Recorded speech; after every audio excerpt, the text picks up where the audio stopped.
And me fans అందరూ మిమ్మల్ని అభిమానించేవాళ్ళు అమ్మయ్యా ఈ షాకి పర్ఫెక్ట్ రోల్ వచ్చింది ఇన్ని ఇయర్స్ తర్వాత మళ్ళీ అగైన్ అని అనిపించింది. So what you think? Obviously I feel very fortunate. ఎందుకంటే నేను మలయాళం సినిమా చూసినప్పుడు నాకు అదే ఫీలింగ్, అరే ఇలాంటి క్యారెక్టర్ ఒకటి చేయాలి కదా అని చెప్పి చాలా అనిపించింది. బట్ అదే when Srujan Sajeev approached me, అంటే నాకు ఎప్పటి నుంచో చేయాలని ఉండింది కాబట్టి, అండ్ నేను ఆ స్టోరీ రైట్స్ కూడా తీసుకుందాం అనుకున్నా అప్పట్లో. సో వీళ్ళే అప్రోచ్ అయినప్పుడు నాకు చాలా బాగా అనిపించింది. అంటే ఇమ్మీడియట్గా నేను I want to do it అని చెప్పేసా. యూనివర్స్ మీకు ఇలా సపోర్ట్ కూడా చేసింది, మీరు అలా అంటే మేనిఫెస్ట్ చేశాను నేను ఫుల్లీగా అనమాట.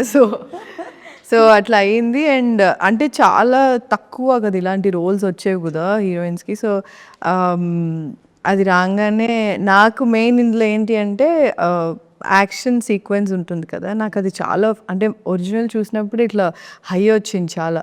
అరే భలే చేస్తుంది అంటే, అమ్మాయి చాలా ఆర్డినరీ క్యారెక్టర్, చాలా ఇట్లా సాఫ్ట్ ఉంటుంది యూనో. అంటే అసలు ఈ అమ్మాయి అలా అంటే ఇలా కూడా బిహేవ్ చేస్తుందా అన్నది మనకి ఫస్ట్లో అర్థం కాదు, అంటే రియాక్ట్ అవ్వదు కదా అట్లా. సో ఐ థింక్ ఆ అమ్మాయికి ఉన్న అదే ఆ క్యారెక్టర్కి ఉన్న లేయర్స్, తర్వాత ఇలా చేయడం, మళ్ళీ తర్వాత నార్మల్ ఉండడం అనేది నాకు చాలా నచ్చింది. సో మలయాళం కంటే కూడా ఈ క్యారెక్టర్కి సజీవ్ ఇంకా చాలా ఏమంటారు లేయర్స్ యాడ్ చేశారనమాట. సో ఇందులో ఇంకా ఈమె క్యారెక్టర్ అంటే దానికంటే కొంచెం ఇంట్రెస్టింగ్గా ఉంటుంది కూడా దీంట్లో. So I think it be really good.